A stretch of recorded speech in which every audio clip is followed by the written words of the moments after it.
হরে কৃষ্ণা। আপনি কি কখনো ভেবে দেখেছেন একটা গাছ, একটা বিড়াল আর একজন মানুষের মধ্যে একই প্রাণের স্পন্দন থাকলেও তাদের বোঝার ক্ষমতা আলাদা কেন? একটা পাথর, একটা আম গাছ, আপনার পোষার কুকুর আর আপনি, সবার মধ্যেই প্রাণ আছে, কিন্তু সবার চিন্তা করার ক্ষমতা এক নয় কেন?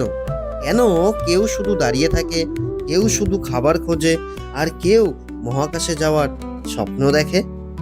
বৈদিক শাস্ত্র অনুযায়ী জীবের চেতনা মূলত 5টি স্তরে বিভক্ত।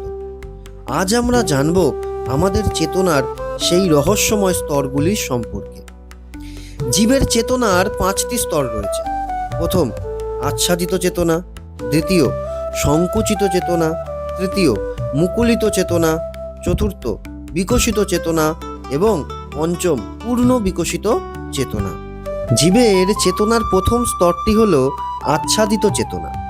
এখানে চেতনা এতটাই ঢাকা থাকে যা বাইরে থেকে দেখে বোঝা যায় না। যেমন ধরুন একটি পাথর বা গাছ। আপনি যদি একটা গাছে কুঠার দিয়ে আঘাত করেন, সে কিন্তু চিৎকার করবে না বা পালিয়েও যাবে না। তার কষ্ট হচ্ছে, কিন্তু তার চেতনা পুরোপুরি আচ্ছন্ন বা ঢাকা পড়ে আছে। জীবের দ্বিতীয় স্তরটি হলো সংকুচিত চেতনা। এটি মূলত পশু পাখির মধ্যে দেখা যায়। যেমন আপনার পোষা বিড়াল বা রাস্তার কুকুর, সে কেবল 4টে জিনিসই বোঝে: খিদে পেলে খাবার খোঁজা, রাত হলে ঘুমানো, বিপদে পড়লে ভয় পাওয়া আর বংশবৃদ্ধি করা। এদের বুদ্ধি থাকলেও তা কেবল বেঁচে থাকার লড়াইয়েই সীমাবদ্ধ। চেতনার তৃতীয় স্তরটি হলো মুকুলিত চেতনা। এটি 20 ফোঁটার মতো, যা কেবল মনুষ্য জন্মেই সম্ভব। যেমন একজন সাধারণ মানুষ, যিনি কেবল খাওয়া পড়া, চাকরি, বাড়ি গাড়ি আর নিজের পরিবারকে ভালো থাকা নিয়েই ব্যস্ত। সে পশুর মতো কেবল খেয়ে দিয়ে বেঁচে থাকতে চায় না, সে সমাজে নিজের নাম করতে চায়। চতুর্থ স্তরটি হলো বিকশিত চেতনা।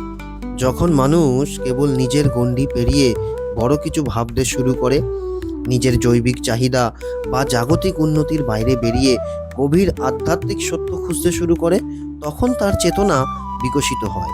যেমন যখন মনে আমি কে, ঈশ্বর কে, বা আমার জীবনের প্রকৃত লক্ষ্য কী, এই ধরনের প্রশ্ন জাগে, ভগবানের সেবায় নিজেকে নিযুক্ত করে, তখনই তার চেতনা বিকশিত হতে শুরু করে। সর্বশেষ এবং সর্বোচ্চ স্তর হলো পূর্ণ বিকশিত চেতনা। এটি চেতনার সর্বোচ্চ স্তর। এই স্তরে জীবের চেতনা সম্পূর্ণভাবে পুস্ফুটিত হয়।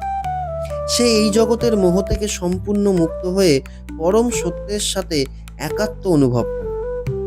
যেমন যখন মানুষের মন থেকে সমস্ত স্বার্থপরতা দূর হয়ে সে প্রতিটা জীবের মধ্যে সৃষ্টিকর্তাকে দেখতে পায় ও তার প্রতি নিঃস্বার্থ প্রেমে মগ্ন হয়, তখনই তার চেতনা পূর্ণ বিকশিত রূপে রূপান্তরিত হয়। আমরা পরম সৌভাগ্যবান যে আমরা মানুষ হিসাবে জন্মেছি, কারণ একমাত্র মানুষের পক্ষেই সম্ভব নিজের চেতনাকে মুকুলিত থেকে পূর্ণ বিকশিত স্তরে নিয়ে যাওয়া। আপনি কি মনে করেন আমাদের লক্ষ্য কি হওয়া উচিত? আপনি নিজেকে চেতনার কোন স্তরে দেখছেন? সেটা অবশ্যই নিচে কমেন্ট করে জানান। আপনার প্রতিটি মতামত আমাদের কাছে খুবই মূল্যবান। ভিডিওটি ভালো লাগলে শেয়ার করুন, আর এমন আরও আধ্যাত্মিক ভিডিওর জন্য চ্যানেলটি সাবস্ক্রাইব করে পাশে থাকুন। হরে কৃষ্ণ। জগৎগুরু শিল প্রভুপাদ কি জয়। দেখা হচ্ছে আগামী ভিডিওতে নতুন এক টপিক নিয়ে। ততক্ষণের জন্য কৃষ্ণময় শুভেচ্ছা।